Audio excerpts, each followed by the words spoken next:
Welcome to Folk Field. We find ourselves on this Monday evening in a highly coveted North versus South matchup in the Tri-County Baseball League between the Gartons of Vineland and Cherry Hill third base. CHBR coming into this one first in the North Division as RJ Mistero says hi from left field. And Gartons, they're tied for fourth in the South with Blackwood, a team that's 2-12. Meanwhile, Vineland is coming in at 4-6. One team is trying to get ahead in the playoffs. Meanwhile, the other is looking for a Northern Division title. Today, we'll see how far we can get. Rain is expected in about an hour, maybe an hour and a half if we get lucky.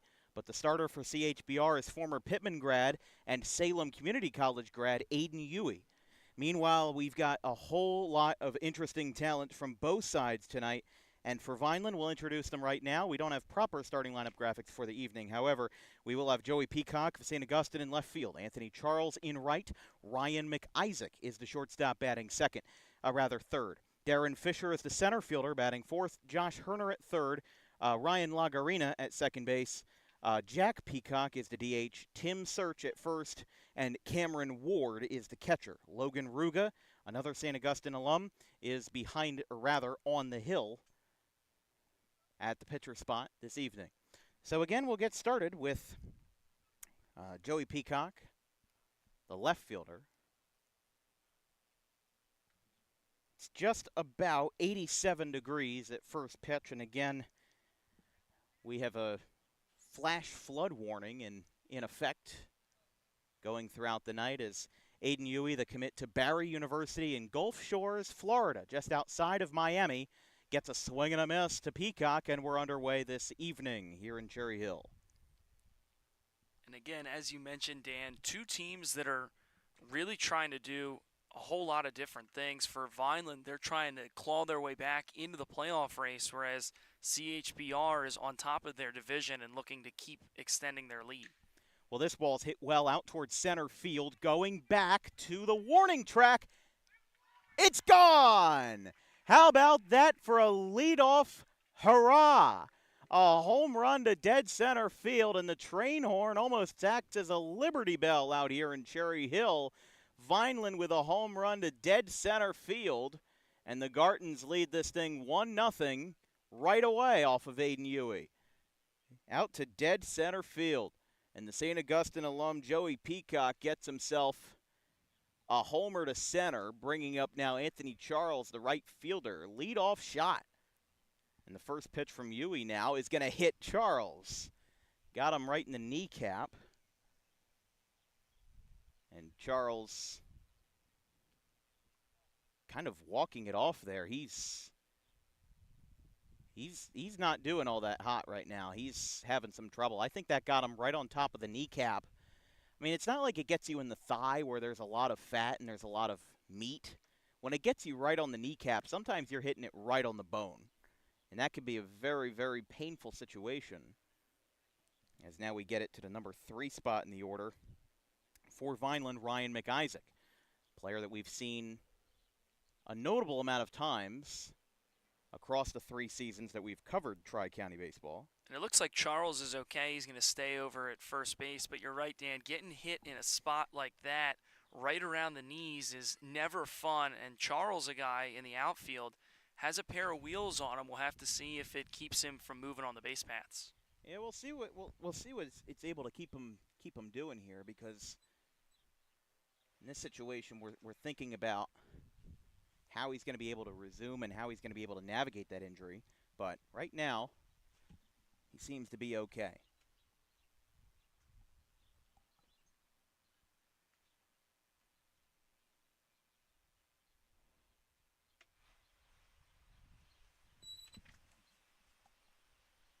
McIsaac.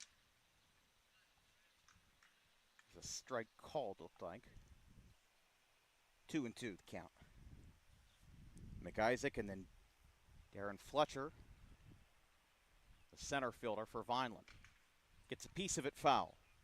And for Vineland, you couldn't really start the game any better. A leadoff shot on what looked like a fastball up in the zone, and then Charles, the next pitch he sees, he gets plunked, and he's okay, but you now have two batters, two base runners, and already one run driven in. That ball is hit out towards right center field. It's going to get down. This one will go to the right center gap. And scoring will be Charles, RBI double. And Vineland has reigned on the parade so far. It's 2-0. Well, Vineland is certainly seeing the ball well here today. The leadoff home run, and then Charles doesn't even get a chance to hit in the box. And then now the three-hole hitter comes up. So far, three batters coming to the plate, three batters getting on, and two runners already being scratched across for Vineland.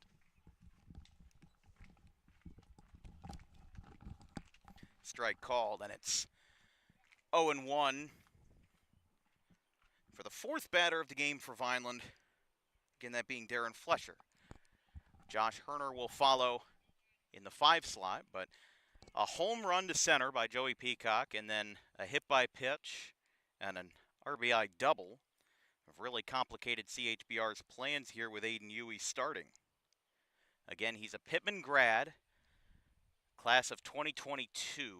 He just finished up over at Salem Community College, home of the Mighty Oaks, who recently had a great upset and was able to advance in the NJCAA Region 19 Final Four. They were the last team out of the play-in spots to make it, and in addition to that, they beat now 3-time reigning national champion RCSJ Roadrunners in 12 innings. However, that was the only win they had in the tournament, losing to Brookdale and then again to RCSJ in a double elimination tournament. And right in front of us is RJ Mastero, who, with his commitment to Monmouth, has advanced in that regard. There's a ground ball to third, picked up. Throw across the diamond is in time, beats the runner by a step, with the throw down by Josh Genove, picked up by Jack Mastero over at first. And that will be the first out of the ball game, shockingly enough, as we've already carried on a 2-0 lead. Runner on third for Vineland. Batter is Josh Herner at third. Strike called. And a big out there for CHBR, as they certainly needed something to go their way. They just needed a little something. I mean, you don't want that spiraling off of a young right-hander. It's not like you're facing 38-year-old Chase Rollins, who's pitched for 20 years and, he knows how to get out of a jam. Sometimes these young pitchers who throw hard and maybe a little bit wildly, they find a way to just get into a little bit of trouble. There's strike 3, called on the bottom half of the plate, and Ryan Lagarina will be the batter, the 6th of the inning for Vineland, who has jumped out to a 2-0 lead here in Cherry Hill. And again, a big strikeout looking there for the right-hander after giving up some damage. Now quickly 2 gone, and CHBR trying to get things back on track before they can even get their first at-bats of the game. Well, they'll have some good first at-bats in the bottom half of the first as the strike is called 0-2. Nick Sazelka will be the center fielder leading us off. He had the 2-run double on Thursday to lift the third baseman in the 6-4 win over the Rough Riders on Thursday. They'll be followed by the Mastero brothers in order. Jack at first, RJ Mastero in left field, he bats third, and then Damon Suriani is the EH. So more or less the same lineup from Thursday, except the catcher is Bobby Woodward out of Immaculata. And again, outside of that, pretty much no changes. It's outside, picked up by Bobby Woodward. Woodward actually hit the first home run of the season on DWB back on February 22nd. A home run to left center field at Rutgers Camden in a doubleheader split for Immaculata. And there's a swing and a miss. Aiden Huey picks up 2 strikeouts, but an early barrage by the Gartons brings home a run on a homer and an RBI double. 2-0 after a half frame. The Teal and Red will go to work on their home turf here at Folk Field in just a minute.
Bottom of the first, Logan Ruga ready to go versus Nick Cizelka. Here's the first pitch. It's low.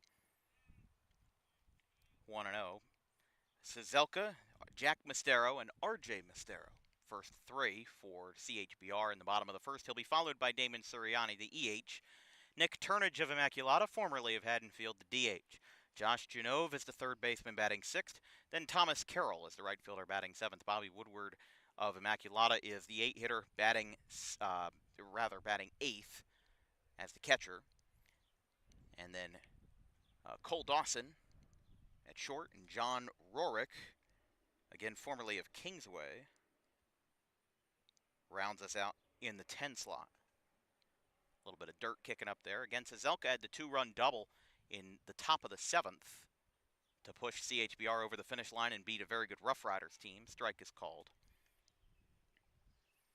87 degrees at first pitch here on a Monday night from Folk Field. Showers and storms are expected as we go on, but you only need 3.5 innings to complete an official Tri-County game. That one skips out towards second. I think that hit off the glove of Ruga, and it will stop in its tracks in center field.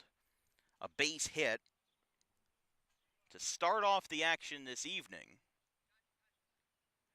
as Nick Cizelka gets himself a day, gets himself a start, and now Jack Mistero, the first baseman, bats with a runner on, down 2-0, trying to get a little bit of a better start this time.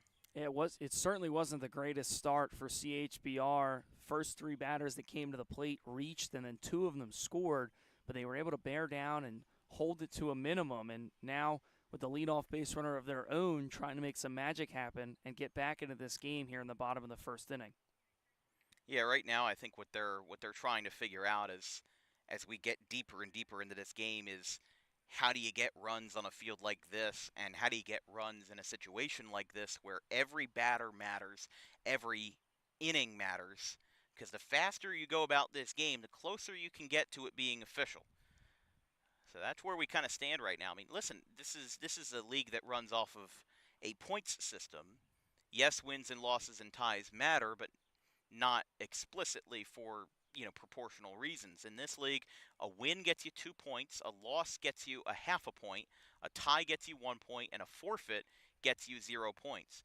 Now, I don't know, there was a game that we had scheduled last week between Vineland and Cinnaminson, and it was called well before first pitch because there was storms coming through. Now, to be entirely fair to Vineland, storms did come in at around 8:15, 8:30, and I think the point is for Vineland, they are the farthest team away in Tri-County.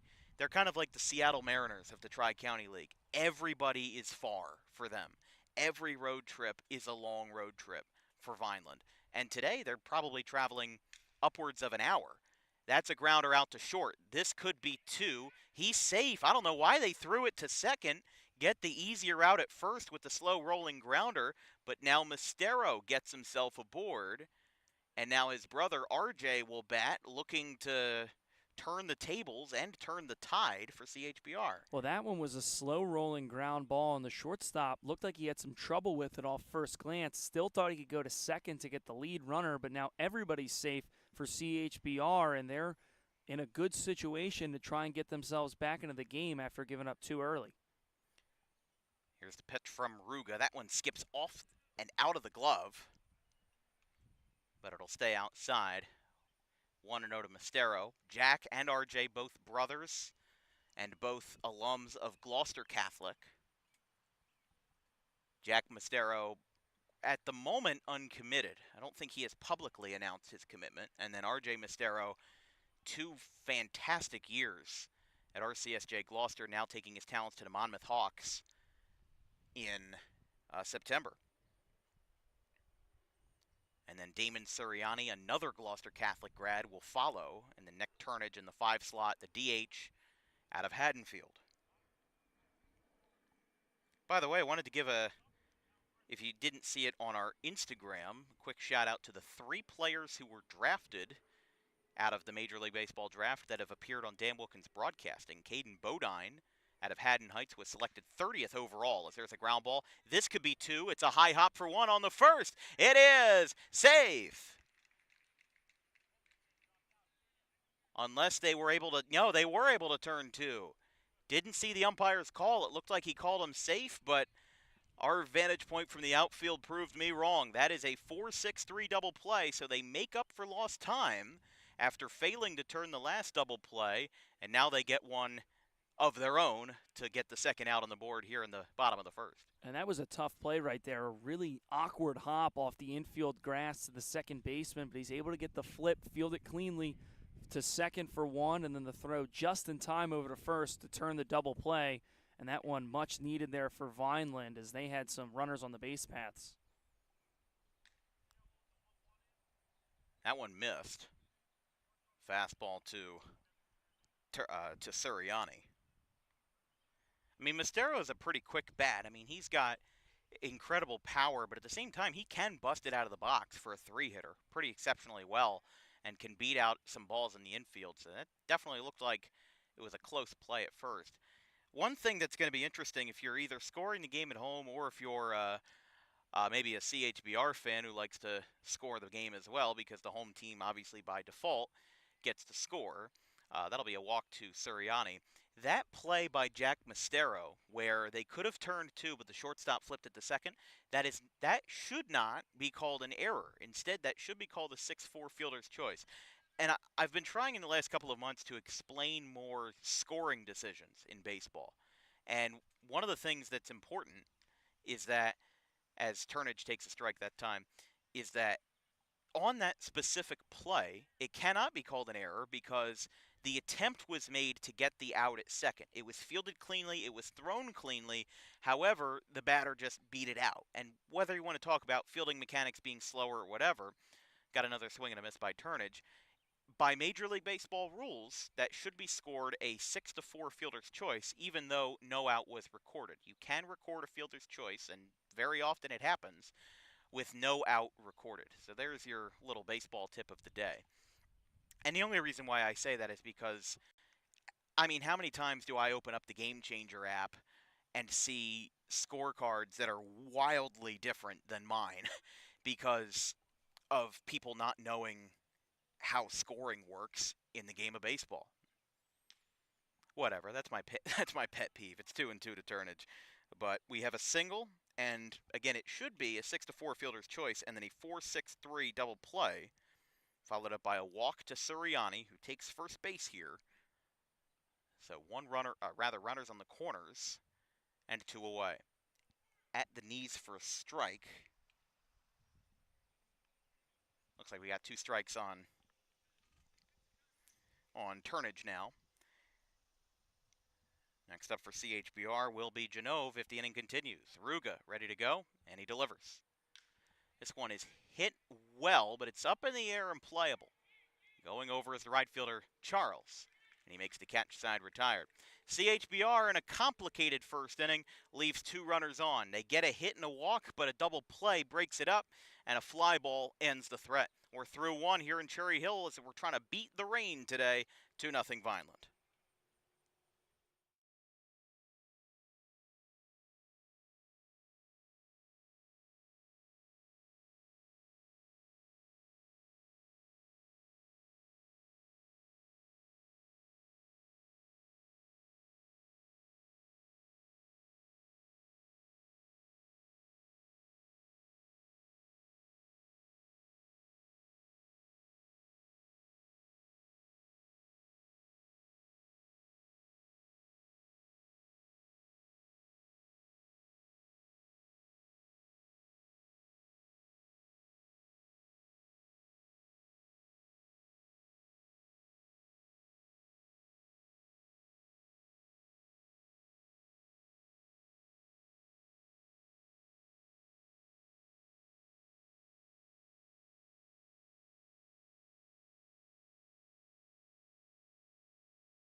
top of the second. Swing and a miss by Peacock.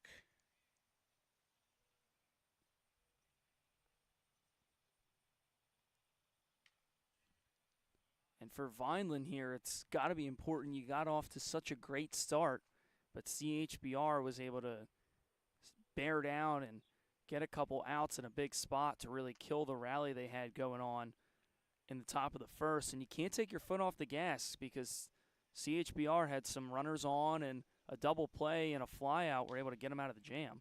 This one's flied out towards right field straight away, and it'll be taken in for the first out of the second. Was just having some internet issues here in Cherry Hill, but not on the broadcast. Just I couldn't load any stats or anything, and then I had to connect to DWB Wi-Fi, and then ended up fixing itself. But Aiden Huey, after having a bit of a rough first inning, now trying to settle down and settle in.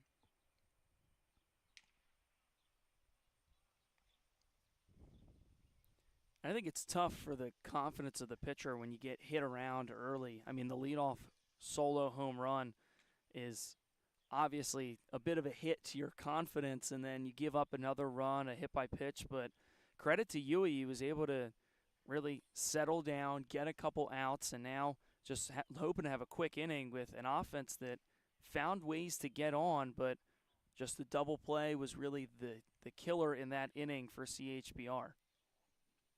And as we speak, as we said, Jack Peacock flew out to right to start the inning, and now it's Tim Search, the grad of Collingswood. Now that we finally have stats, not going to matter, as that's going to be another fly ball to straightaway right field, out number 2. Well, I'll tell you this, it's kind of a blessing in disguise here, because as we approach the Storms, or as I should say, as the Storms approach us, we end up having this kind of conundrum where actually the quicker that they work, the better. Right now, rain is forecasted to start in about 47 minutes. If you ask me, we're in the top of the second inning, you need 3.5 innings to get it done. You can absolutely play 3.5 innings in 45 minutes. But the thing is that, you know, the umpires aren't looking at their phones, and it's not a proactive system, and nor is it supposed to be. The system is that you wait until the rain gets here on the off chance that the rain actually misses, because in Jersey, you know, that's possible. We brace for impact and then nothing happens, but I've seen that a couple times at the high school level where you're sure it's going to rain, and then it just doesn't happen. But it looks like there's some bad storms to the northwest of us, right near Pottstown and Norristown, and it's going to be hitting, and it's actually going to be going through until about 4 a.m. this evening. So we'll keep an eye on it. We'll try our best to stay dry at this point in time. So we've got, again, Search, who flew out to right, and now Ward.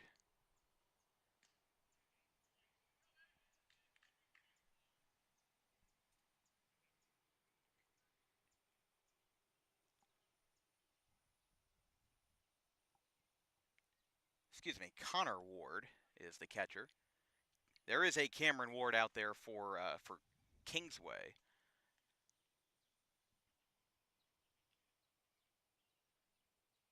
But Ward batting 0 for 4 with 1 walk in 3 games this season out of the 9 spot. And he just picked up his second walk right there off of Huey.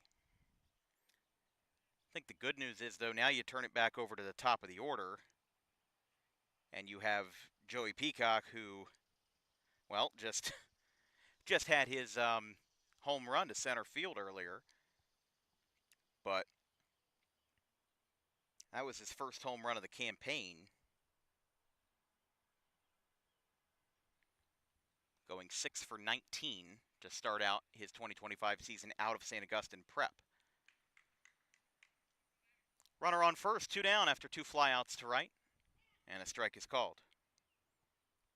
The walk from the 9-hitter is so important to just trying to get the ball rolling after 2 quick flyouts. Now a little traffic on the base paths, and with the top of the order, anything can happen.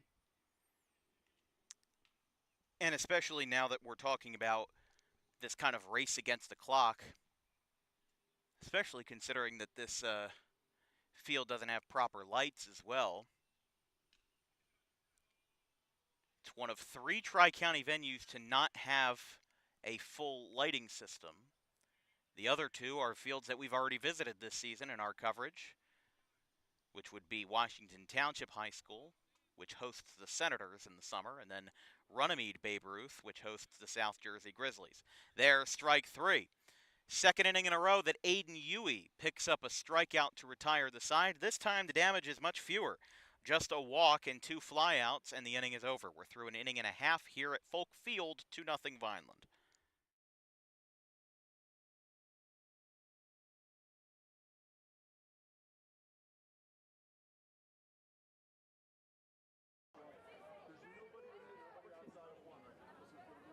So after the holding call to be 1st and 20, as now rolling out to the right side, he's got a little bit of room to run on a QB rush. He's going to get a first down. There's no flags, and how about this for 61 yards?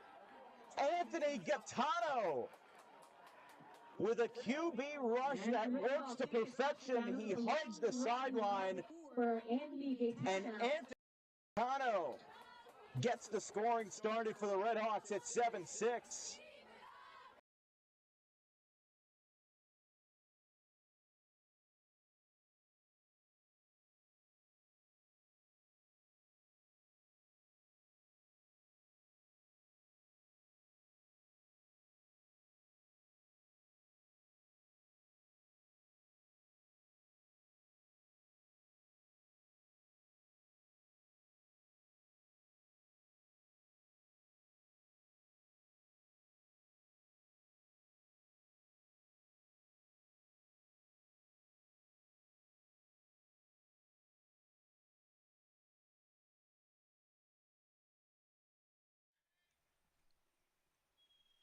Bottom of the second inning.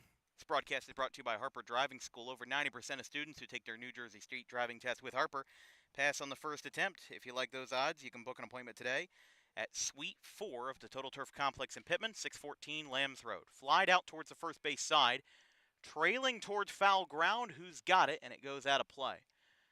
We kind of have some breaking news here. Eastern shortstop, Boston College commit, and former classmate of mine in elementary school, Logan Dawson, has been drafted to the Philadelphia Phillies in the 16th round. That is unbelievable. Congratulations. He's a Boston College commit, but had some phenomenal years at Eastern. So, I mean, again, 16th round, I can't speculate on whether he's going to sign because, I mean, Jake and I were talking about it in the pregame. NIL deals really make it difficult. Regardless, still a great feat accomplishment to be drafted, and for the Phillies to be one of the local teams here in the Northeast area. Yeah. It's right in our backyard in South Jersey. I mean, major congrats to Logan, somebody that I've played against, a truly talented player from Eastern, and it's a huge honor for anybody to be able to receive that phone call from a major league organization. Even more to come from your hometown team. I mean, the Phillies drafted Matt Ferrara in the 9th round out of Toms River East. As there's a fly ball straight away right. Charles takes care of it with no issue.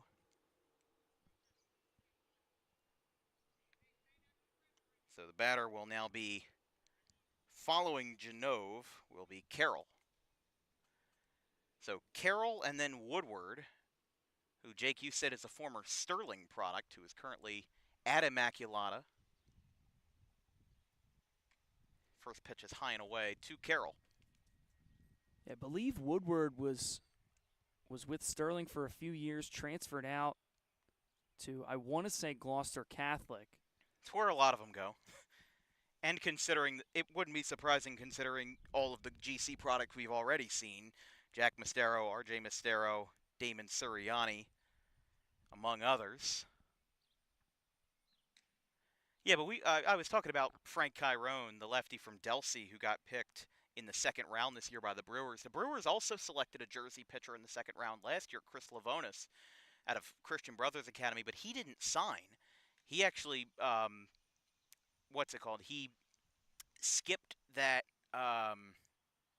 what am I saying? He skipped the commitment. He skipped the drafting to go to Wake Forest. Now, I don't know if Chiron is going to sign with Milwaukee or if he's going to continue to go to Coastal Carolina, but really a feat to show how good Jersey baseball has become. I mean, really, the only star that we knew of in South Jersey for the past 10 years was Mike Trout. There were a couple of okay players that came out of it, but we've now seen Chase Petty come to the big leagues with the Reds after being drafted out of Vineland in 2021. And we saw Anthony Salamito get drafted by the Pirates literally 10 picks later. And in the last couple of years, we've now seen a couple of GC players come out. We saw 3 New Jersey pitchers drafted in the same round last year, including Bryce Meckage out of Pennington as well. So there's so many good talents here in South Jersey, and that's why we cover the game. That's a swing and a miss. It retires Carroll.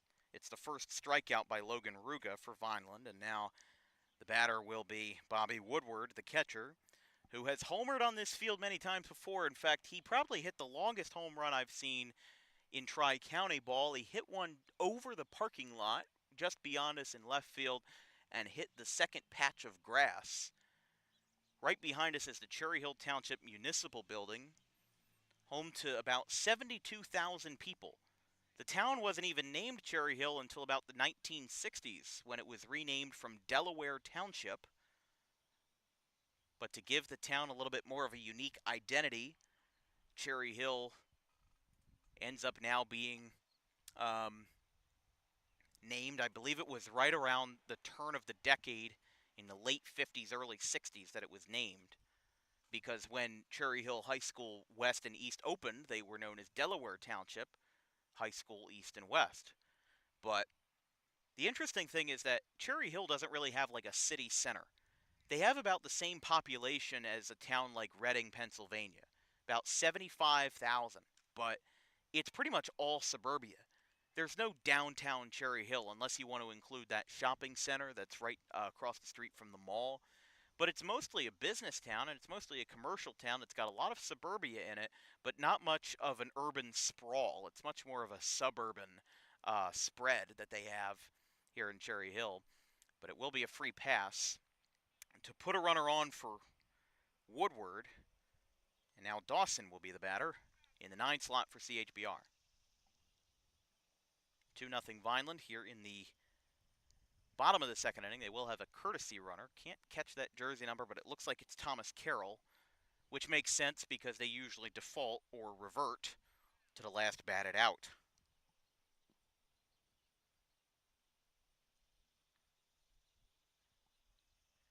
But we've seen a handful of South Jersey grads picked. We were talking about it before we got cut off earlier. Caden Bodine of Haddon Heights picked out of Coastal Carolina, 30th overall. And then as well, earlier in the draft, we saw at the 20th pick, actually, Andrew Fisher, drafted out of Wall Township. He was drafted out of Tennessee, but went to Wall Township. And then Frank Chiron out of Delsea. And, of course, in the 9th round, Matt Ferrara. So many other picks, though, out of St. Augustine. There was a pick from Morristown that went to the Red Sox. This is probably the most active draft for South Jersey players in a long time, as they are entering right now, that looks like the 19th the 19th round. That's incredible, though. Good for Logan Dawson, though. Had a great conversation with him back in May when he pitched 8 innings en route to a 2-1 win for Eastern over Cherokee back in the last week of the regular season.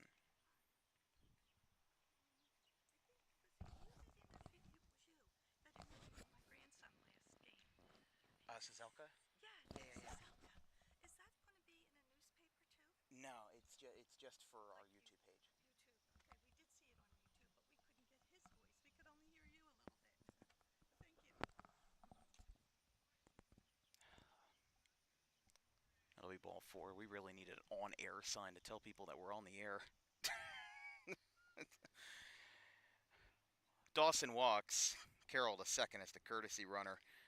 And then John Rorick will be the batter. Oh, and that's back-to-back walks now issued by Vineland. A little bit of 2-out magic potentially working here for CHBR. We'll see what they've got in the tank. He takes upstairs.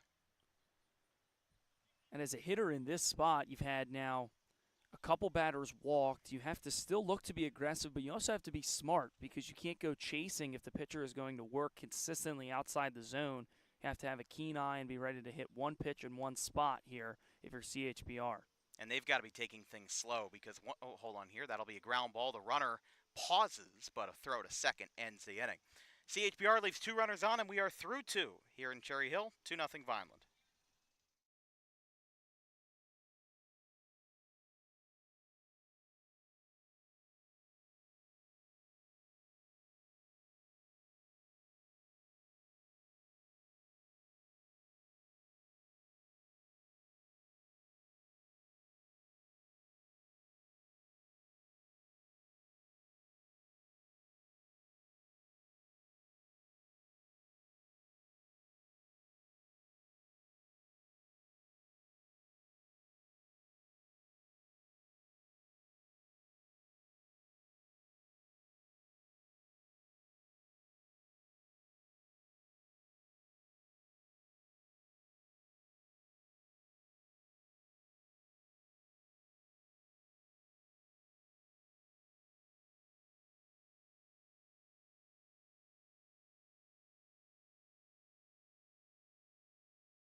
Top of the third, Aiden Huey ready to go versus Anthony Charles. Appeal to first. Looked like he said yes, and it's 0-1 on the check swing. 2, 3, and 4 for Vineland. Charles, McIsaac, and Fletcher. Again, after the home run by Joey Peacock to center field, Charles was hit by the pitch, came around to score on an RBI double by Ryan McIsaac. And the only offense we've seen today / tonight has been in those first 3 batters in the top of the inning, in the top of the first.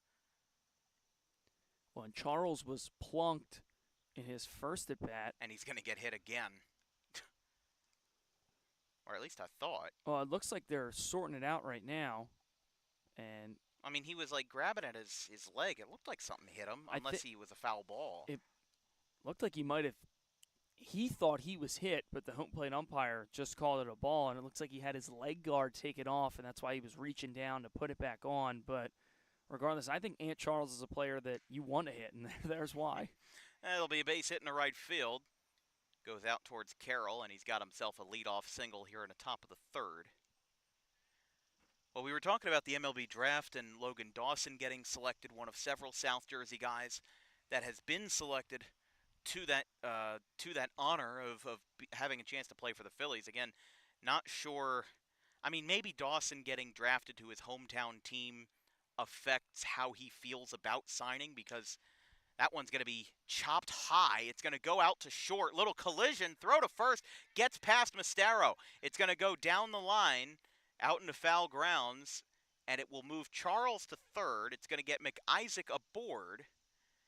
And now it's going to make it 2 on and nobody out, with Vineland now threatening here in the top of the third after a complicated play on a high chopper deep in the hole at short. Well, that one seemed to just drop into the outfield into no man's land, and then it looked like Anthony Charles wasn't pumping the brakes at second base regardless. He was thinking 3 all the way, and with the throw across the diamond being bad, it solidifies now runners on the corners with nobody gone here for Vineland. Could make things interesting here, as they've already scored 2 in the top half of the first, and could capitalize on that more going forward. On Friday, stay tuned for the Breakthrough Soccer Showcase, our second year working with the great gentleman Justin Faust, the head coach of Northern Burlington Soccer Club, as they are going to see 16 teams from Camden County, Burlington County, Mercer County, and Monmouth County square it out They'll have pool play running from 3:30 p.m. to 8:30 p.m., and we'll be covering all games on Field 1. Again, this is at the East Hampton Sports Complex where Life Center Academy plays their home games. Coverage will start at 3:30, and it will run all throughout the night with the Breakthrough Soccer Showcase. We'll have a great group on hand, and we'll have a great time covering the best of the best in South and Central Jersey soccer. This one is down and away. Got a full count here. And if they load the bases, I think Vineland's going to be sitting pretty here, as that one is a grounder. He's running it out of the box, but they will call it foul. So everybody will go back. I mean, for what it's worth, Fletcher ran all the way down the line and everybody moved up accordingly, but they'll switch it back. And I mean, if you want to bet Herner here with the bases loaded, if they get the bases loaded, would be a good chance that Vineland gets on the board, doubly considering that there's no outs, or rather, nobody out in the inning. And seems small and minor, but in an instance like that, Vineland did it perfectly. That one looked like it was ball 4, so the bases are loaded now. But you run it out until you hear otherwise from the umpire, and that could have been a bad situation where if that's a fair ball and nobody moves, now everybody looks bad for Vineland. But instead, you just you err on the side of caution, you run it out until you hear it's a foul ball, and it pays off from there. A foul ball keeps the bat alive. Now the bases are loaded here with nobody out. Josh Herner swings at the first pitch, a hefty fastball from Aiden Huey, and it's 0-1. So one of the things that I was saying about Logan Dawson is that him being if he was drafted by like the Oakland A's or the Colorado Rockies, again, it's nothing against those individual organizations, but he might weigh his options and say, okay, how much is this slot worth? Because in the 16th round, the slot is only worth about $200,000. But he's also not committed to like an SEC school. Now, Boston College is ACC, but not all ACC or not all Power 5 schools are created equally when it comes to NIL. I don't know the numbers of what he has. I mean, we'll know in a couple of hours whether he's deciding to sign. I mean, Matt Ferrara was drafted at like 2 p.m. today, and by 5 we knew he was signing with the Phillies. So I think that, as we get, I mean, we're halfway through the 19th round right now. I've been keeping my eye on it like a hawk all day. But bases loaded for Herner, and it'll be low and away. One of the things that's interesting that people don't realize about the MLB draft, it's only been around since 1969. The first ever Major League Baseball draft pick was Rick Monday, former outfielder for the Cubs, A's, and Dodgers, and that just hit Herner, and we're going to get a 3-0 Vineland game. Huey ended up running a little bit up and in that time, and now Rob Lagarina will be the batter, still with the bases loaded, but everybody moving station to station after what will be Huey's second hit-by-pitch charged today.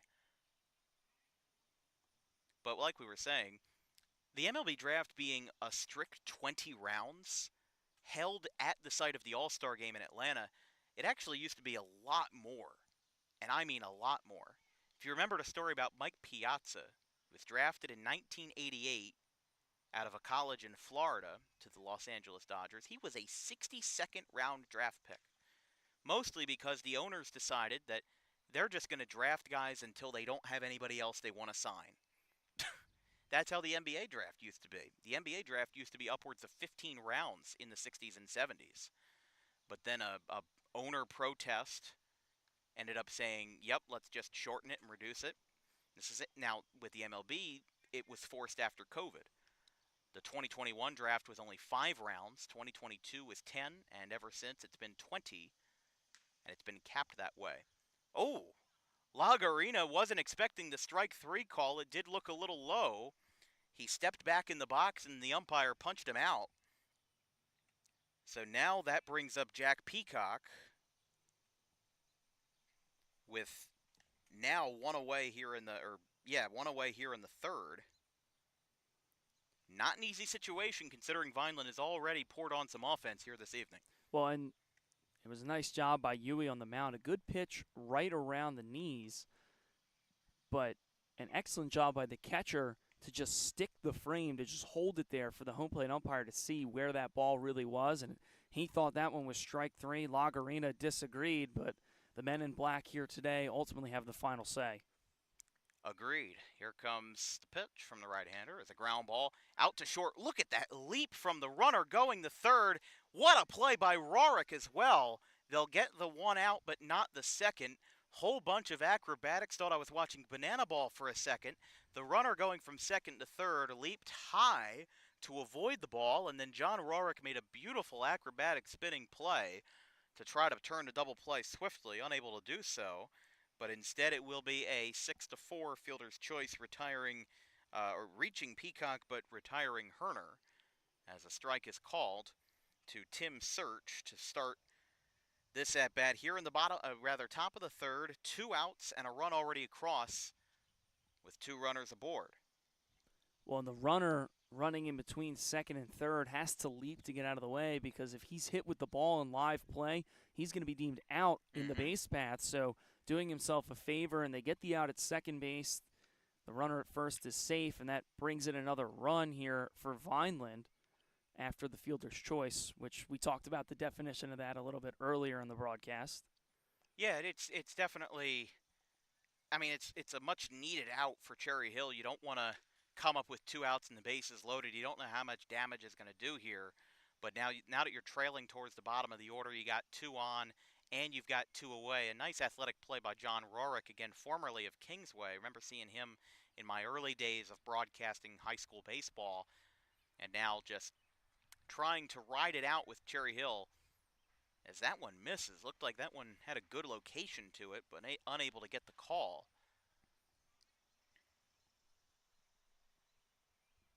3-2 is the count. Yui working fast with 2 on and 2 away. Full count, pitch is fouled back by Search. And he'll be followed by Connor Ward if the inning continues. The first 3 for Vineland in the bottom of the third will be back at the top of the order with Cizelka and the Mastero brothers. Unable to get it there. That's ball 4. And I think, again, having that top of the order coming up in the bottom of the third is going to be a big blessing for CHBR, especially if they can roar back into this game. If we get to the middle of the 4th inning, we'll be okay in terms of a game being official. But right now what they're more worried about is getting outs, because, again, I don't know if you were there for it, for the Rough Riders Grizzlies game that ended in controversy because the Rough Riders scored 6 runs in the 6th inning, but with the game being called due to darkness, hold on here, tough play. Rorick unable to get it, a run will score. That ball just got past Aiden Yui in the infield. It looked like he tried to pick it up a little nonchalantly, and instead he whiffed on it. Rorick had to pick it up. Vineland gets another runner home, and it's 4-0 Gartons on an infield single by Tim Search. That's a tough play for the pitcher and Yui. I mean, to make that, a little comebacker hit towards him, and by the looks of it, this infield and outfield grass seemingly thick. Very thick and very tall. Might eat up the ball, and that's exactly what happened right there. The second baseman has no play at first because the ball sort of just dies in the infield. Everybody's safe for Vineland, and they extend their lead now. And it's now a 4-0 game. Again, they scored 2 in the first, now add on 2 more in the third as Connor Ward gets a swing and a miss.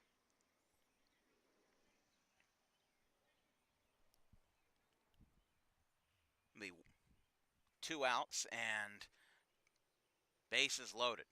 Big swing and a miss. He got him. Damage done. 4-0 Vineland as 2 runs are across. And CHBR will come to bat as they will look to get some runs on the board before storms come to pass here in Cherry Hill.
At the bottom of the third, it's 4-0 Vineland. 2 runs come across in the top of the third, and now Nick Cizelka leads us off. Strike on the outside corner. It's Cizelka and the 2 Mastero brothers, Jack and RJ respectively. Here at the Folk Field, an interesting ballpark nonetheless. Grass is pretty tall, pretty thick. The players' cleats out in the outfield pretty much disappear with the grass, but behind us is the Cherry Hill Township Municipal Building. And just beyond us as well is the Cherry Hill Mall, one of the most popular malls in South Jersey. Not a lot of them left. Still got the Deptford Mall, still got the Morristown Mall. That's like the big 3. It's the LeBron, Wade, and Bosch of South Jersey malls. And the Echelon Mall is I don't know. Echelon Mall / Voorhees Town Center is what I knew it as growing up, because I think they tried to transition and change it into something, but I think there's still a couple businesses that are in there. It's just very vacant.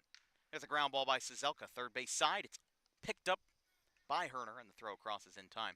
You know what? The Echelon Mall is the Udonis Haslam. If we're talking about LeBron, Wade, and Bosch in terms of South Jersey mall analogies, Echelon is Udonis Haslam. Not a lot left in it, but it's still running. We have to pass the time somehow. I think that's a good comparison, but back to the action on the diamond. I mean, Herner bobbled that in his glove. And then he picked it right back up. He bobbled it and then caught it again and then took it out on the transfer and threw it across the diamond. A pretty impressive play. Jack Mastero launches a ball to right center. It's off the bottom of the wall. Mastero on his horse. He's going to get to second. And he'll get in there safely with a double. So the Gloucester Catholic grad drives one out to right center field, as he did so many times in high school. But obviously with GC's home field being the Joe Barth field, this one is a little bit more friendly to the hitter. And Mastero picks up a double out to the right center field gap with one away here in the bottom of the third. And that's huge for CHBR. Down 4-0 here in this game. They need a jolt offensively to get the ball rolling, and Mastero right there with the double off the bottom of the wall certainly put a charge into the ball, and hopefully, if you're a CHBR fan, put a charge into this offense to climb back into the game. And now it's his brother, RJ Mastero. He hit .500 in his sophomore season with RCSJ, en route to their 3rd consecutive national championship. They beat Century College of North Carolina 16-1 in the championship game, and that was after losing the Region 19 championship game 12-5 to Brookdale. 2 of the top 5 teams in the entire country at the postseason rankings last year were in Region 19, them and Brookdale. Brookdale and RCSJ found themselves in the championship, so RCSJ, as an at-large bid, was bid higher than Brookdale, despite losing to Brookdale in the championship, and won the whole thing anyway as an at-large bid, which quite impressive if you ask me, because it's not like the NCAA basketball tournament where if you're a conference championship winner, you automatically get bidded as a 8 seed or above. I mean, even then they don't really do that. They only do that for the power conferences. You can be a conference winner in some conference that they don't care about, and you get a 16 seed despite winning your conference. The way I think it should be, it should just go right off of wins and losses. I don't think that it should be, in my opinion, I don't think it should be based off of like the Ken Palm ratings and whatnot. But either way, though, runner on second got Jack Mastero. Trust me, but once you get into basketball season, I have a lot of opinions on it, but I have a lot of opinions on baseball as well. Mastero will take first, and he'll take a free pass. It looked like he checked on that last pitch, but they said he didn't go. He checked on the last 2, and the one before that, he certainly thought he went around, was about halfway back to the dugout, but the field umpire, after the appeal, said he did not go around, turned right back around, check swung, and now he gets to walk over to first. Yeah. Still a good time here for Damon Suriani, the cleanup man. That one's fouled back. We'll have another Tri-County game for Wednesday. It's a little bit up in the air at the moment. We were scheduled for Rough Riders at Cherry Hill Pittman at Alcyon Park. However, there is a scheduling conflict that does not allow Tri-County to use Alcyon Park this upcoming Wednesday. So either they have to change the field to a neutral location or they have to figure out another way. But count's going to be 0-2 here with one away. Sazelka grounded out to third. Jack Mastero doubled and RJ Mastero walked. So both of those runners are on base here in the bottom of the fourth. Up high, 1-2. And Suriani, a big impact player on the Rowan team this year. The Rowan Profs going all the way to the NCAA Division III championships out in Ohio, where they came up just short, losing to the eventual champions in Wisconsin Whitewater. Was looking at a stat today as Suriani strikes out swinging, is that Rowan and Wisconsin Whitewater are both in the top 10 in terms of MLB players, minor league players drafted out of a D3 in the past 10 years. The most was Chapman, which had their last in 2020.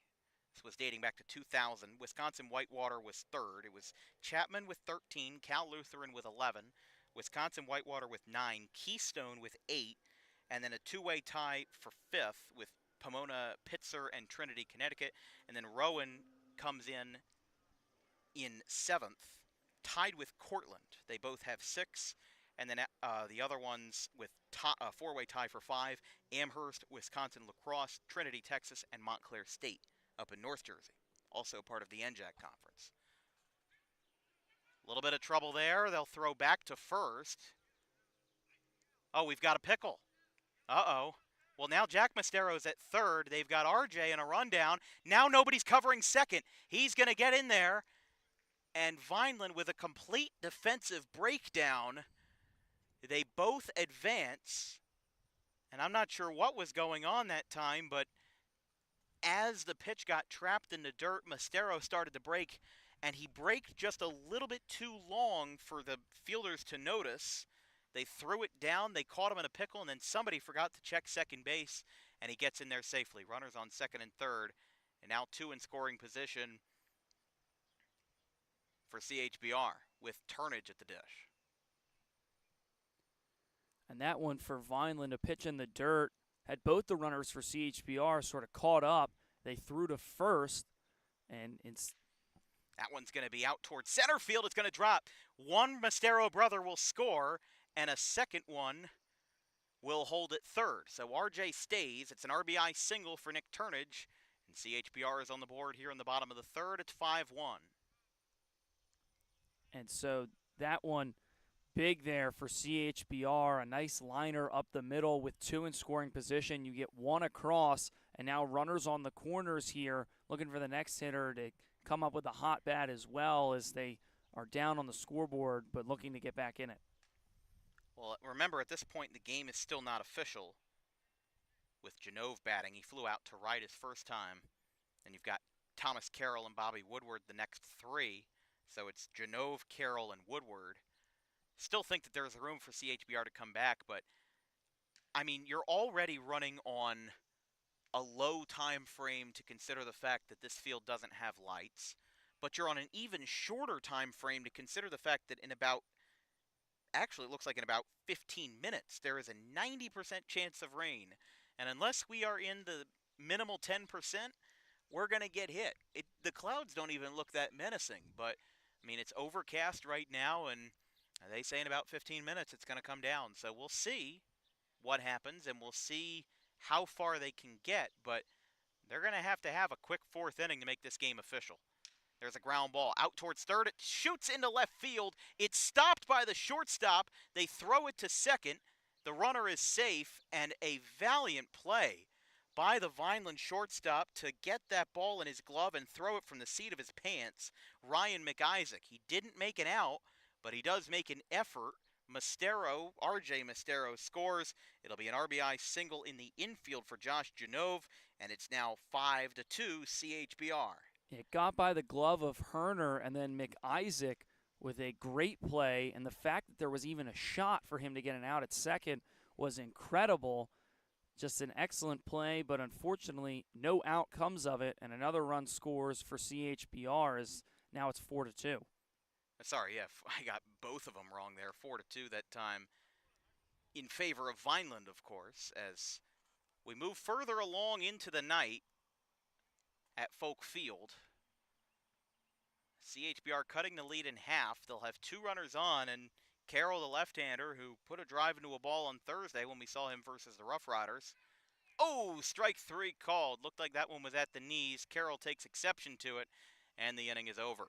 CHBR gets 2 back, but that run is thwarted with a strike at the knees to Carroll. Vineland and CHBR will have to race to the 4th with rain nearby. It's 4-2 Vineland.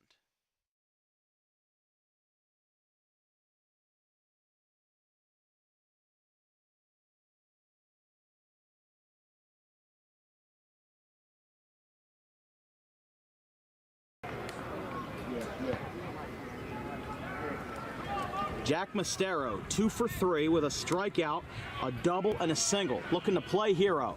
He's going to line this one into right center field, and that's going to drop. That's going to do it if they don't get a throw down. Mastero's going to second, and Danza's coming home. Sectional champions, Gloucester Catholic. They do it in a walk-off fashion as GC with Mastero playing hero. An unbelievable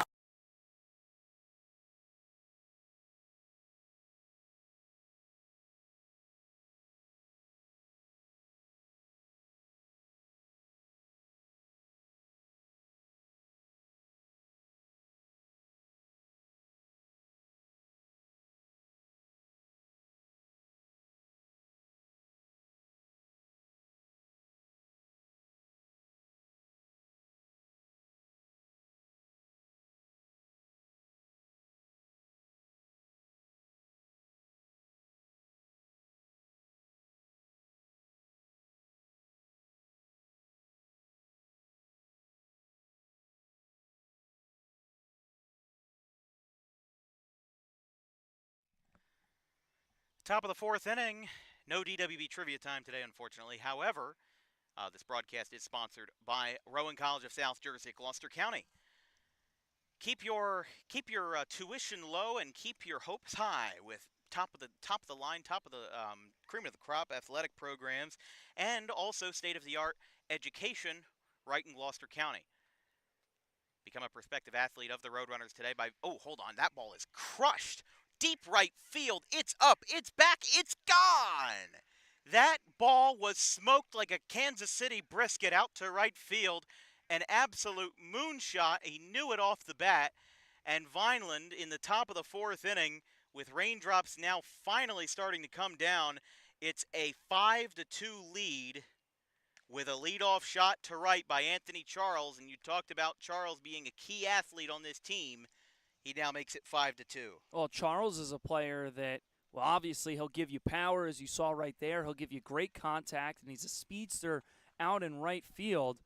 And that was a huge swing right there for Anthony Charles, and Vineland extending their lead to 3 after the solo shot. Got a strike called to McIsaac here. A little bit of rain coming through. We said it was going to start around this time, and well, they weren't kidding. It's not really raining too badly at the moment, so we're just preparing for all possible situations and preparing for either the best or the worst, as we did the last time we were in Vineland.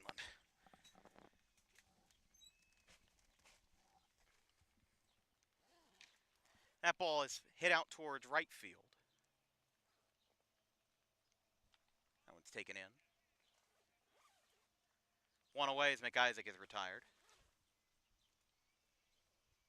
Please excuse us for any sudden movements because we are, again, currently preparing our equipment in the rain. We want to make sure everything stays dry and stays safe because for all of you that are watching, I'm sorry, but the equipment is worth more because it's very expensive.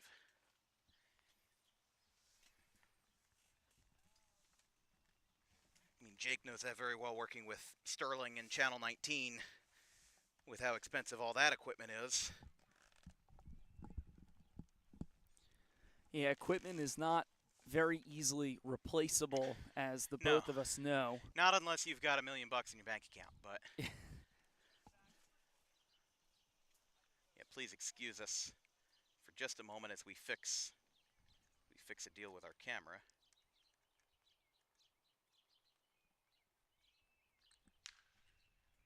Fouled back.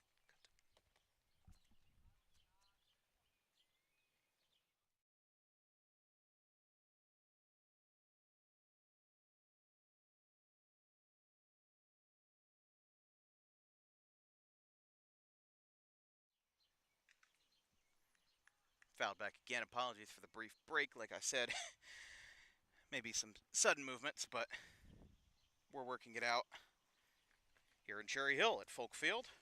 I'm Dan Wilkins, joined by Jake Clark on the call this evening, as Aiden Huey still working it out here in the top of the fourth after the leadoff home run by Anthony Charles.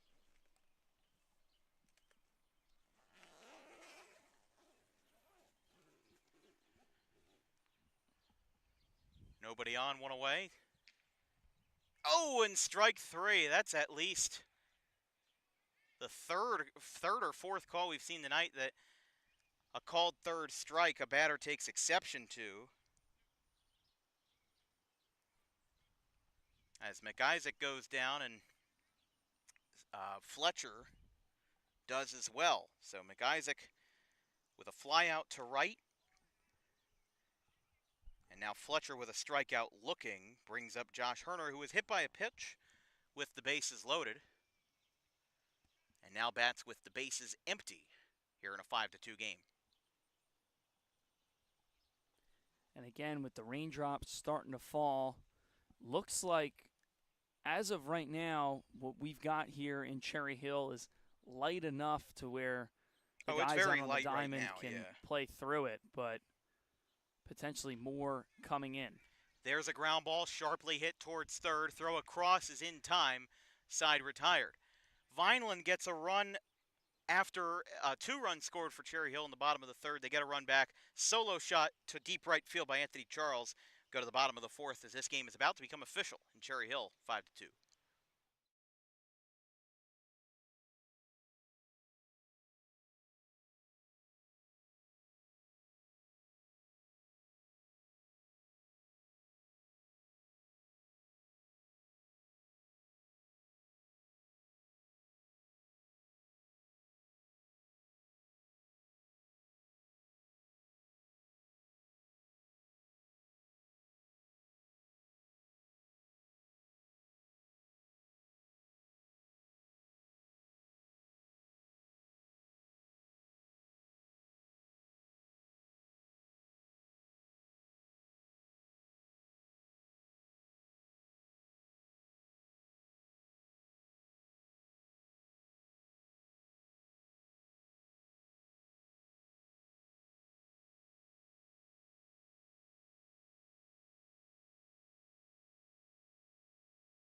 Bottom of the fourth inning, Vineland leads 5-2 over Cherry Hill BR. Vineland player was just telling me, I hope it doesn't rain. Well, doesn't he know it? Last time we were in Vineland, Jake was with me. I mean, it was pouring. The skies opened about 5 minutes before first pitch was scheduled. We were talking about it. I don't even think the umpires showed up because they knew it was going to rain so bad. Oh, and yeah. It poured for about 15 to 20 minutes, and then it seemed as though it had come through and it had passed. And then the day after, Vineland was supposed to play Cinnaminson, and they didn't even make the trek to Cinnaminson, and storms ended up coming through around 8 o'clock that night. But oh, look out. That one brushes them back. But, I mean, to be fair, even though the rain only came through Vineland for like 15 minutes, you saw how bad the aftermath was. Even Chris Williams was telling me, Vineland High School, that field isn't known for holding up well. As this ball's hit out toward right field straight away. It'll be taken in by Charles. first out here in the bottom of the fourth. If they can complete this inning before the worst of the rain arrives, then we will be okay, because then the game will become official. And honestly, it's almost like a perfect case scenario. I mean, either way, the rain that is coming will be bad. It's basically hovering over the Delaware River right now, and it's going to be just swirling around us. Bridgeton and Cumberland counties getting hit pretty hard right now. Wilmington, Delaware, King of Prussia, and PA, pretty much all of eastern PA is getting hit. And that one is low. But again, at the moment, you got to imagine, first of all, when a ball gets hit into the outfield, the ball already stops in the grass, even if it's dry, because of how tall that grass is here at Folk Field. It's going to get worse. You're basically just going to be plopping it right in the ground. So, really no such thing as a ball rolling to the wall here, but Rorick the batter. That one misses. Or, excuse me, Dawson is the batter, Rorick to follow.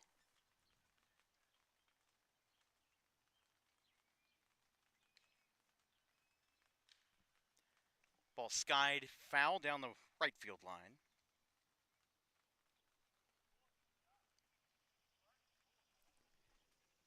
And again, the rain starting to pick up a little bit, but it's still certainly playable. And regardless of if they can get this half inning or not, if the game is official and we don't finish the bottom of the fourth and it reverts back to the third inning, Vineland was still up 4-2. It would just erase the solo shot from Charles, essentially. But Vineland would still be the winner of this ball game. Well, that's the problem, is that the game's not yet official. It only reverts back if we end up completing the inning. Excuse me. If we do not, and if the rain becomes too bad, which right now, again, it's not, but there's a chance that it could. If it becomes too bad, we've got Rorick up at the plate and one on. If it gets too bad before this inning completes, the game's not official. So then the game basically acts like it never happened. I would assume with 1 week left in the regular season, it just wouldn't count for points, because there's no way in a summer league that you can reschedule all of these games and get us to an 18-game regular season cap, which is what usually happens. When we have a drier summer, we had a bad drought, I think it was last year or 2 years ago, where it didn't rain for a good 3 or 4 weeks. And it was actually a plus for Tri-County, because pretty much everybody got their games in. There's a ground ball. This could be 2. 6-4. Whoa, that throw went way out of town into the next area code. It misses. The one runner is out at second, but Rorick will hold it first. That ball still stayed in play with the high fence. Well, that's a tough play for the second baseman there, because the runner is sliding right at you. You have to get rid of the ball quick. What you're taught to do as a middle infielder is sometimes make that throw and hop over the runner, because, again, it's slide or veer, and 9 times out of 10, the guy is going to choose slide, so he's still somewhat in your way, like we saw right there. The throw goes wide of the bag. They had no shot to get him over at first base to turn 2, but the good thing for the Vineland Gartons is you get an out there at second base. You're 1 out closer now to making this game official in the record books.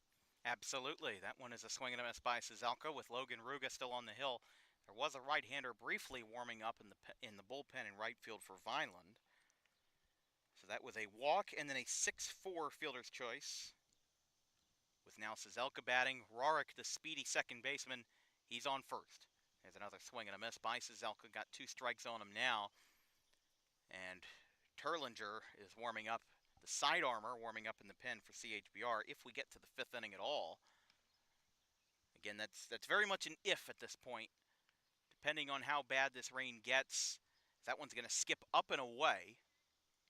Vineland will eat it, and we'll see Rorick now down at second base. Another good opportunity to put the runner in scoring position. Now, again, another thing with the Tri-County League is that games can count in a tie.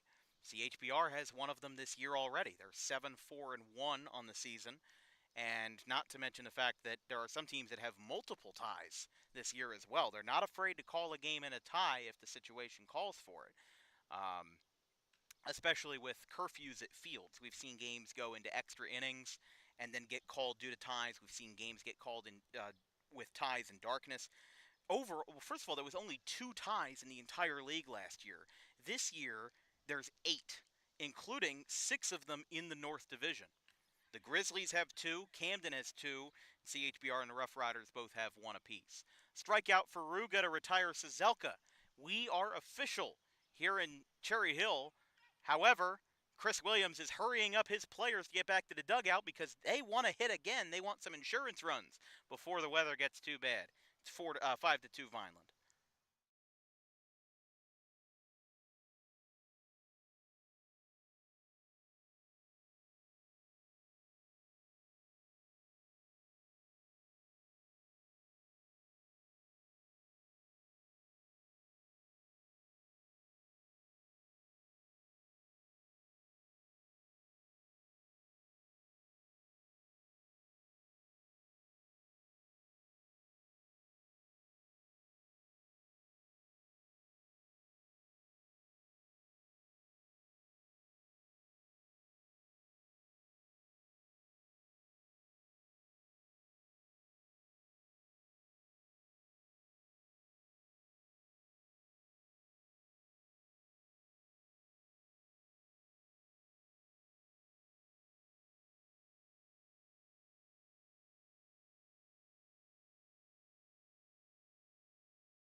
We do have a pitching change here in the top of the 5th inning. The new pitcher for Cherry Hill BR will be Turlinger, the right-hander. We saw him on Thursday. Dylan Turlinger, there's a ground ball, out to short. Picked up by Dawson, fired to first. Oh, and he took a dive. But it is in time, and the batter is retired. For the first out, Lagarina is gone here in the top of the 5th. Brings up Jack Peacock now. That sidearm delivery really can be a little bit of whiplash. You know, now that you're used to facing a hard-throwing righty for the first 4 innings, you're now having to really change up your psyche versus Dylan Turlinger. He's got 2 appearances this year, has only pitched in 1 combined inning, and just like that, same song, second verse, 2 pitches, 2 outs. As back-to-back 6-3 groundouts retire Lagarina and Jack Peacock. So we'll now have Tim Search the batter.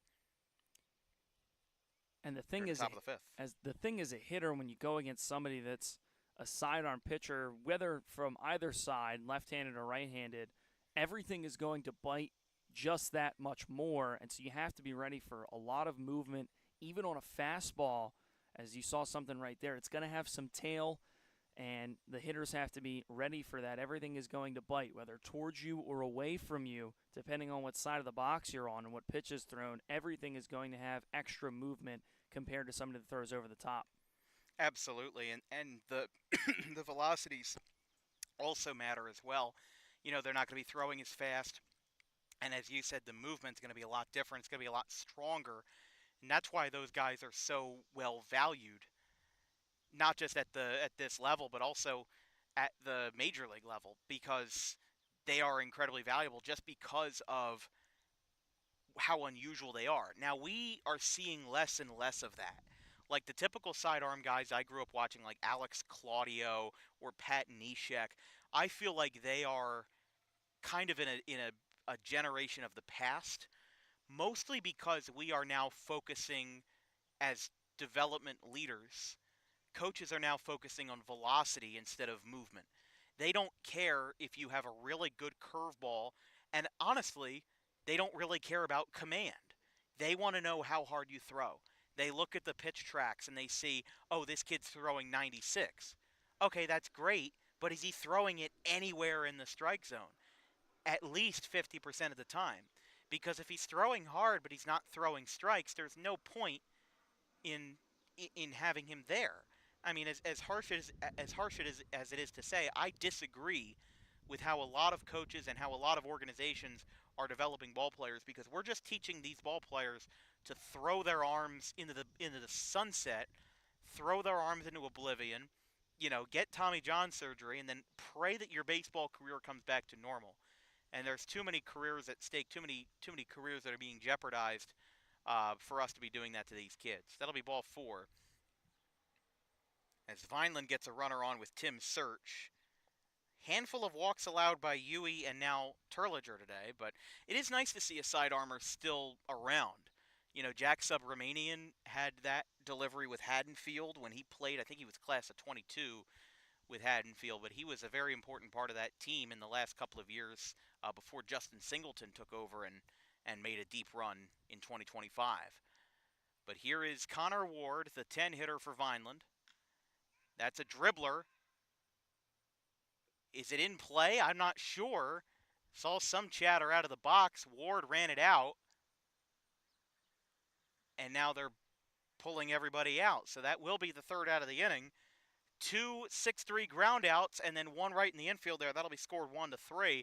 Side retired. Terliger with a clean fifth. We go to the bottom of the fifth. 5-2.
Bottom of the fifth, it's Logan Ruga still out there with a 5-2 lead.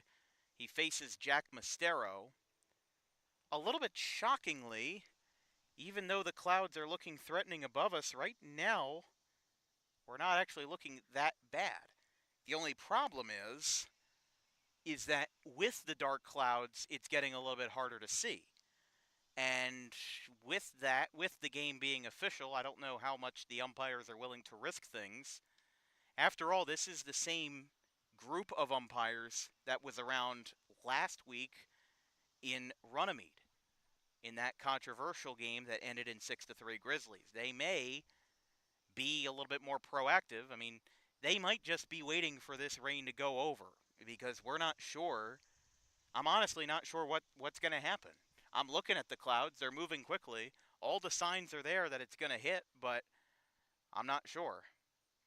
And the problem is, though, is that you can't really have a delay at a field without lights. if you have a delay, you're basically saying that the game is over. So we're going to find out whether it's canceled or not. That's going to be the bottom line.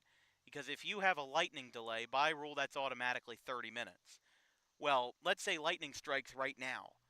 That would be 8:01. You're not going to get in any better of a situation at 8:01. Well, with the overcast right now and the sun approximately setting around 8:28. There's a hot shot into right field. It got under the glove of the second baseman, and it trickles into right. That's a base hit for Jack Mastero. But again, I mean, the sun is going to set around 8:30, if not sooner. If you have to wait until 8 o'clock-ish with You're the not gonna have a overcast chance. right now, there's just not going to be enough light for the players and the umpires to be able to see and call the game correctly. So, Well, if I recall correctly, I mean, again, at 7:31 right now, when the Rough Riders Grizzlies game was called last Monday, which we were both in attendance for, I believe it was around 8:10 that the game was called. Now, that was also, again, an overcast day with dark clouds and light rain. So I think that they're lucky right now that they're still playing, because we had some bad storms that were hitting Philadelphia, King of Prussia, and Wilmington, Delaware, and even some in Bridgeton in Cumberland County. That ball is cracked out towards center field. Who's got it? Charles is there. 2 down. Or check that 1 away now, because Mastero had that leadoff base hit. And now it'll be the number 4 hitter, Damon Suriani. So again, we'll keep you updated on first of all, on the forecast, but also on the Tri-County schedule for the rest of this week. There's a lot of games being made up. In fact, last Friday, before the weekend, Camden and Cherry Hill Pittman actually played a doubleheader at Alcyon Park because both of their games were postponed due to the rain. So they played one at 6, played one at 8, and CHP and Camden split that doubleheader.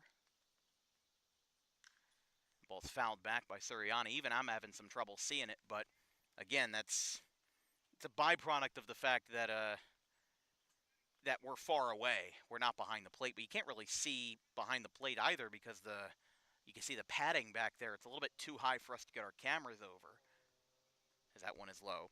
Right now in the Tri-County Baseball League standings, as we go into the final week of the regular season, CHBR has a half-point lead on the Grizzlies. Now, the Grizzlies just beat Burlington Township 6-1. We just got that notification in recently, as there's a swing and a miss by Suriani.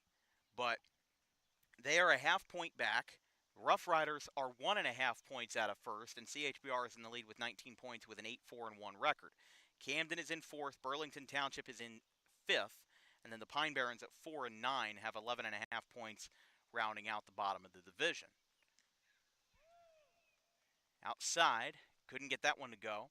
And then in the South, the 5-team South Division, it's far away going to be Washington Township. They are having an incredibly good season. First time in a long time for Washington Township. First time since 2009, in fact. 13-1-1 is their record. 27.5 points. They're on a 4-game winning streak and in a 4-point cushion. As that one hit Suriani, it looked like. That might have gotten him in the helmet, too. Oh, not good. So Damon Suriani roughed up on that pitch. It ran up and in. Bones Marciano coming out to check on him. His teammate R.J. Mastero by his side as well. and that's a place where, even with the helmet, That did get him right at... the helmet doesn't really cover, sometimes, depending on the helmet you have. Sometimes they run a little small, and the very bottom of the back of your head as your neck starts is a little bit vulnerable, but regardless, getting plunked in the head, especially at this level where a lot of these guys they throw hard. Yeah. And regardless, the little piece of plastic that's on your head isn't going to make it not sting. It might save you from getting a concussion, but hopefully Suriani is okay for the sake of CHBR. And now it looks like there's going to be a mound visit here for the Gartons of Vineland. Well, I think that as much as this is probably a little bit taboo to say, I think that they're trying to run out the clock a little bit here. The rain is ever so slightly picking up, and the clouds behind us that are moving in are getting darker. So I think that things could be.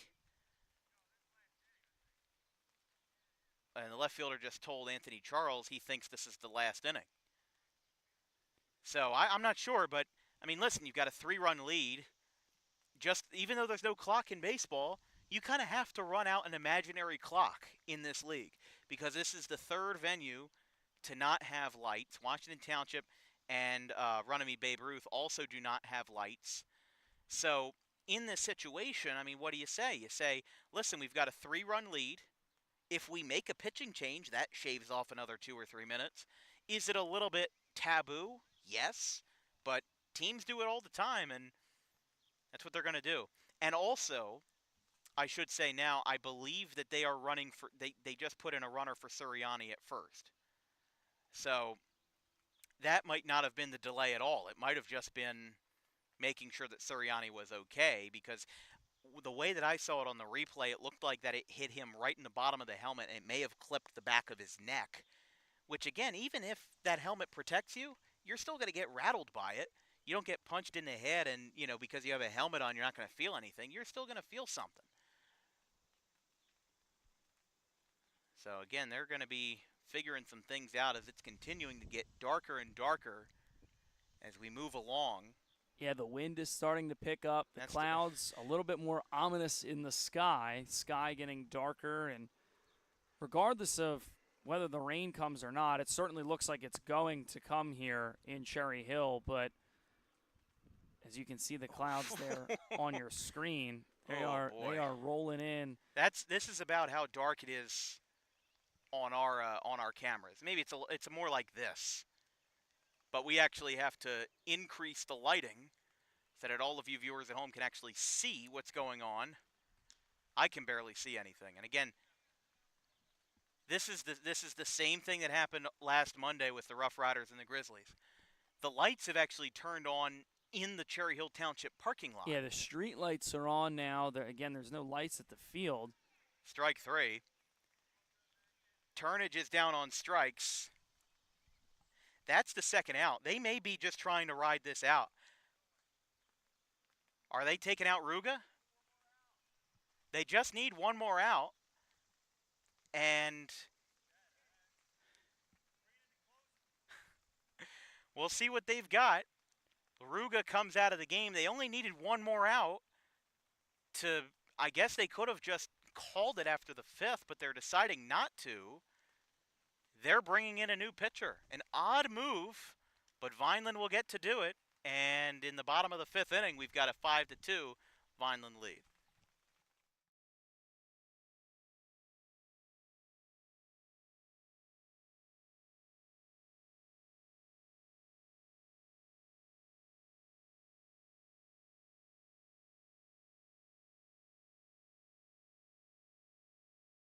Doubleheader reached first on an error in the first at-bat of Game 2. This one's lined into center field. Slider going over. He dives. Did he make the catch? Yes, he did. Ryan Slider makes the catch. Not on a slide, but instead on a dive. 2 away.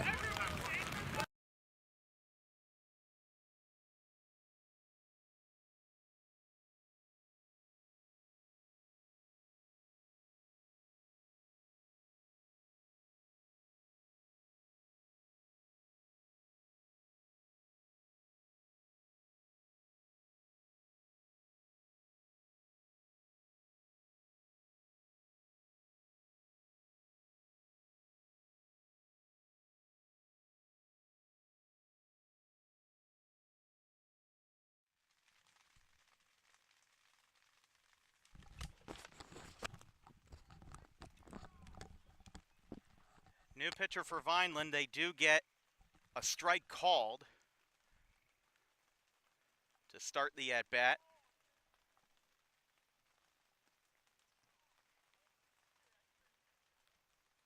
I don't know how much they can see things. It's starting to rain a little bit more. It's starting to rain heavy. The clouds in the sky are dark. And again, if you're Vineland, you only need one more out, and And then you're they're good. probably going to call the game. There's So no way that they start the 6th. I think, considering this is the same crew from last Monday, they've learned their lesson. You have darkness coming in, and you have rain coming in. And now you can see the rain on your screen. I mean, Yeah, now it's you only can now you can see it. it's only picking up. When fouled back, the batters are seeing it enough to make contact. So we'll have to see, but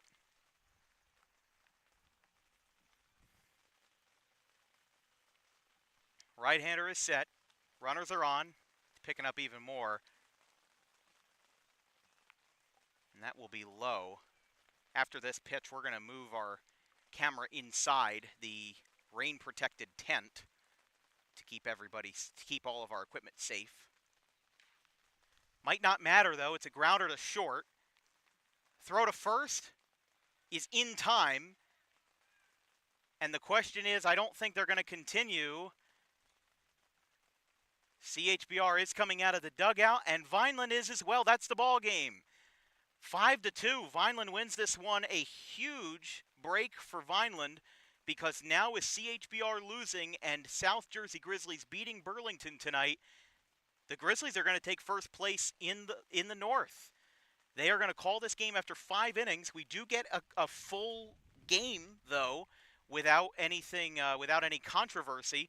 They call it after 5, and Vineland's 2 runs in the first and 2 runs in the fourth, along with 2 home runs, are able to do it from Peacock and Anthony Charles.